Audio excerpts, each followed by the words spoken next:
Tianjin University is one of the top 300 universities in the world.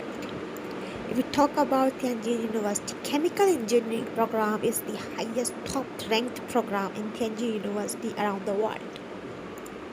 So, in today's video, I'm going to talk about how I go to China, how I got admission, how I got the CSC scholarship, and how I applied, and how I reached and finished my master's.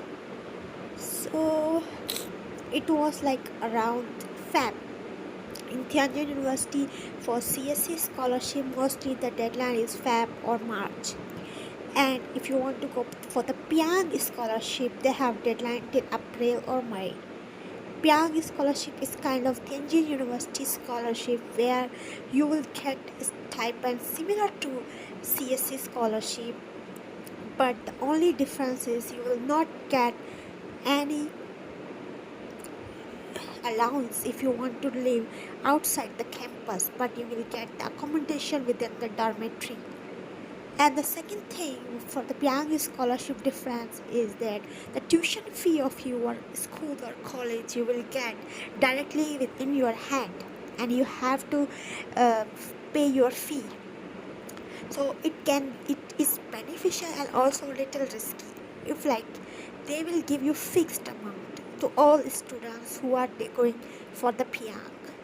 But the only difference is if, for example, they usually give 38,000 renminbi per year for the tuition fee, and your school tuition fee is around 40,000, then you have to pay from your own money extra 2,000. But if your school tuition fee is 35,000, but so you will have the savings. This was about the Peiyang scholarship, which most of us don't know if you are going for the Tianjin University. If I talk about how I get the admission, so I did bachelor in 2022 January, and then I directly prepared my documents like passport, police verification, or physical examination, and filled the application form on the CSE scholarship for the Masters in Biomedical Engineering. Then I applied on Tianjin University website for the CSE scholarship. Around in April, mid of the April, I got that letter that I am shortlisted for the admission. During time of apply, it was written that for the master's student, there is no need for submitting research proposal. But I got the email that your interview will be around 5 a.m. of Pakistani time, and they will be in China will be 8 a.m. And I got email on Friday, and they tell me that on this before Friday, Monday, please submit the research proposal to us. I did not apply any acceptance, so I don't know how I should submit my research proposal before going to interview. Second thing, they asked me that please change your references letters as per Tianjin University template. In the interview email, they sent me the templates where I asked my previous university teachers that please rewrite the reference letters so I can submit it around Sunday, and I can can be eligible for the interview on Monday. So on Sunday, I prepared a research proposal and my reference letters, and I submitted it on Tianjin University portal again. And on Monday, I gave my interview. So there was like 3 supervisors in that interview, and then there was one staff from the International School of Education, Tianjin University. So all of them has my all documents taking my CV, my research proposal, my study plan. So they already know everything about me. First thing was to introduce myself. So I prepared the PPT to introduce myself for 5 minutes in the interview. After telling everything about me, I had some pictures to visually show my achievements and everything.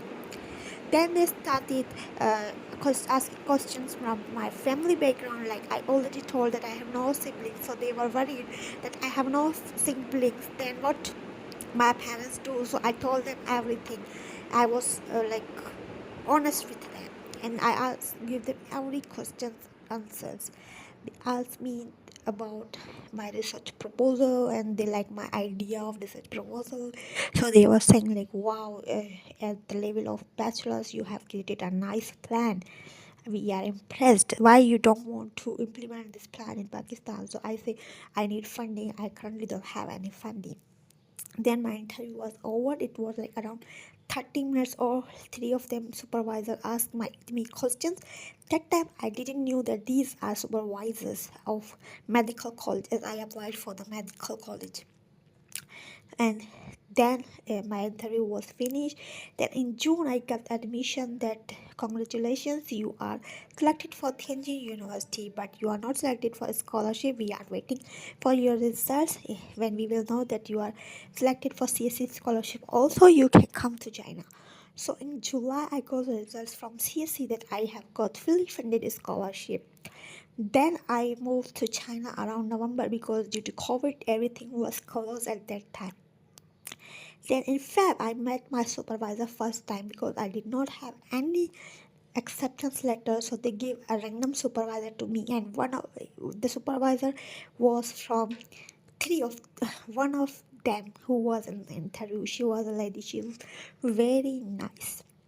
And I also had a co-supervisor because my original supervisor, she was very busy, so there was co-supervisor who used to assist me. They are very nice, very kind. If you do hard work, they will love you and they will work with you. They will treat you as their own child. And still I am back to Pakistan, but they always ask me about my career, what I am doing, and they love me so much. Even they gave me so many gifts when I returned to Pakistan. But what I want to tell you, when you study in China, never think that it is very easy to study in China, because most of people say the student get admission very easily, but no. Of course, sometimes you get admission depending on the number of seats for your country, university reputation. Most of the high reputed universities have so many seats, so you can get. But yes, your grades, your background matters a lot. If like your CGPA is not good but your research work is good, you have a good background, you may get selected. And also it's depend on your interview, because even your background and everything is good, and but you are not good in interview, maybe you can get admission in the university but not the scholarship. So this is what I want to tell. Now, what you face when you come to China. We all know that first of thing is language barrier. The first day when you enter in China, the time when you take your foot out of the plane, you will start getting the language barrier issue. You want to tell them something, they are telling you something, but no one understands. Because you don't have internet, you don't have Chinese sim, it will be little difficult. But yeah, it's get used to it. Then the second thing, when you come outside, the weather, everything is so beautiful. China is very beautiful. The people, they are very friendly. You will like feel like home. In China, you feel sad when you get depressed, you do research work, you do anything. But you are also very happy. You are homesick, but you are happy. You don't want to go home and you want to stay there. You feel like home is very safe. As a girl, I used to go around 12 p.m. 12 a.m. outside without any fear. So this is very safe country for the girls. But do study in China is easy? My answer is no, no, no.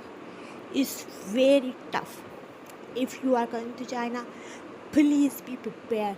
Prepare yourself for handling stress. Prepare yourself to meet deadlines. Prepare yourself to compete compete them. Your competition is not any international student.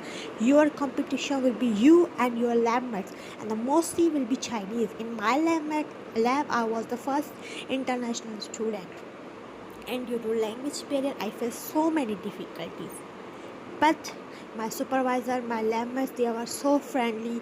If you are happy with them, if you want to, you will communicate with them, you will try to learn their culture, they will be more than happy for you and they will become your friends. Even you don't understand language, they will try a lot to talk with you.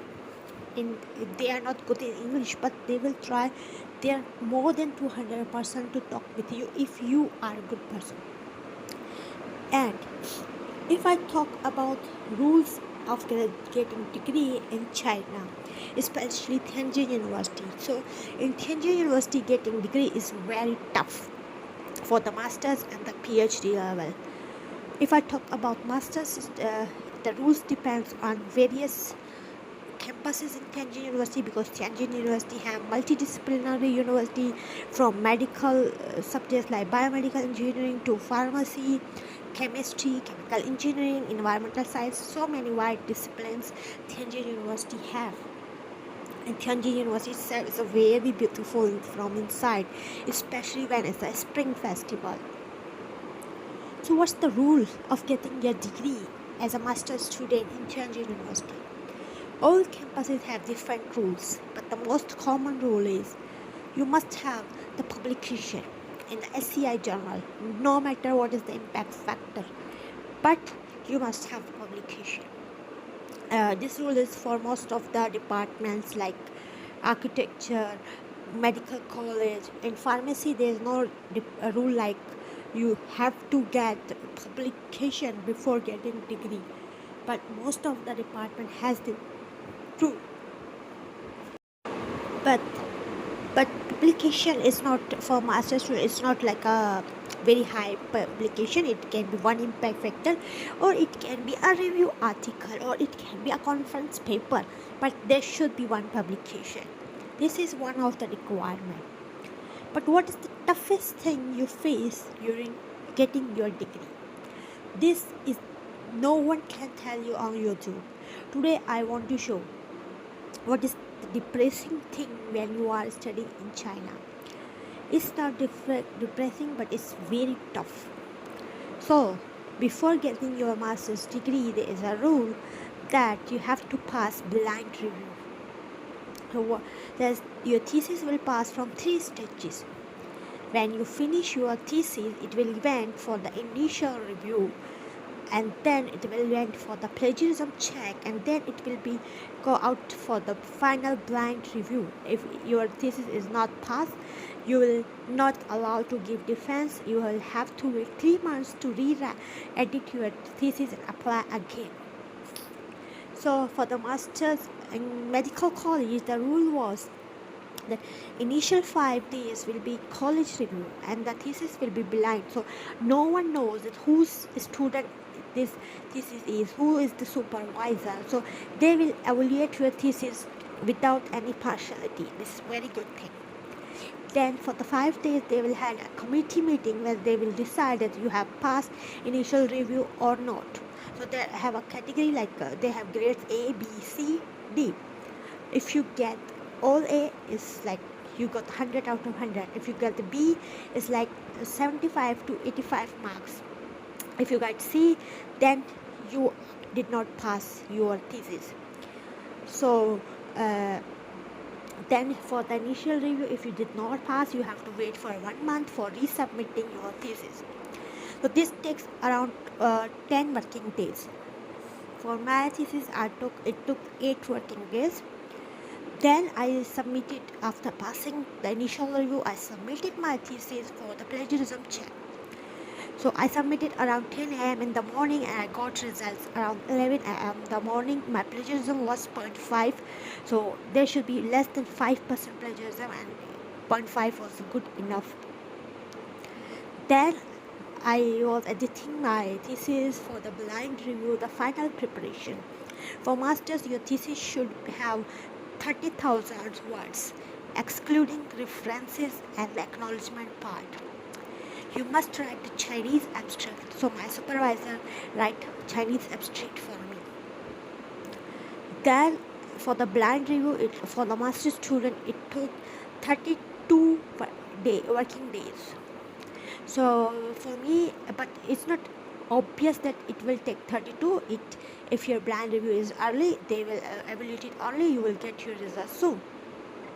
So I submitted my thesis around October 15, because they have a rule, they have some dates, you should give defense before that date. So I was the graduate in the winter semester, and for the winter semester I should give defense before 16th of December.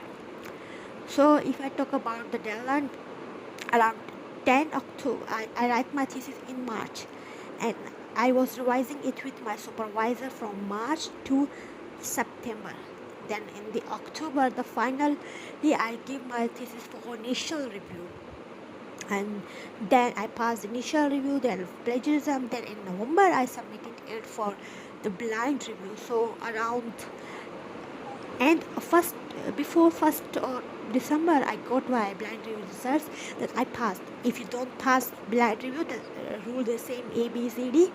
If you don't pass a blind review, you got C or D. Then you have to wait 3 months.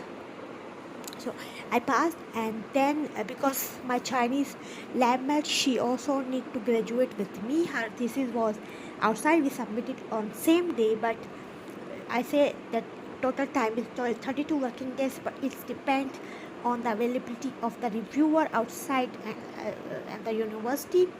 Is blind review, so everything is hidden at which university, which supervisor, which student.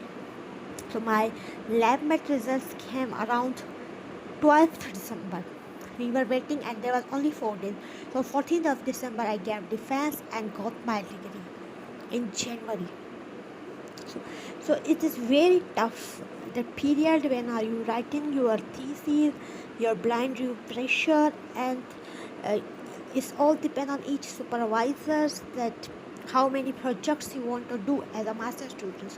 So as a master student, I did 3 projects, and then I write 3 there was 6 chapters in my thesis. First intro, second was data, third project 1, fourth project 2, 5 project 3, and 6 conclusion chapter. But it was so much fun. Why I did 3 projects as a master student, because I started my research early. When I went in Feb, I met my supervisor. I didn't waste my times for studying subjects, because in first semester, which was I was doing online from Pakistan, I already got select all subjects to finish my credits in first semester. So there was only 2 or 3 subjects left which I studied in second semester. My supervisors already had my timetable, so he knows when I am free. So when I was free, I was always in lab. I started my project. I was working with my senior lab mate on her project for learning, and then when her project was finished in July, I got actual my projects, and I started working around 1.5 year to finish the 3 projects. So in this time, I learned a lot. I learned Chinese. I enjoyed China. I went everywhere. I never got stuck in only study. I enjoyed China. I learned Chinese, because learning Chinese is, because for masters or PhD in English third program, you must pass HSK 3 if you want to get degree. There are so many students of PhD who have 5 publications in a high impact factor but no HSK. They fail HSK 3 times, no degree.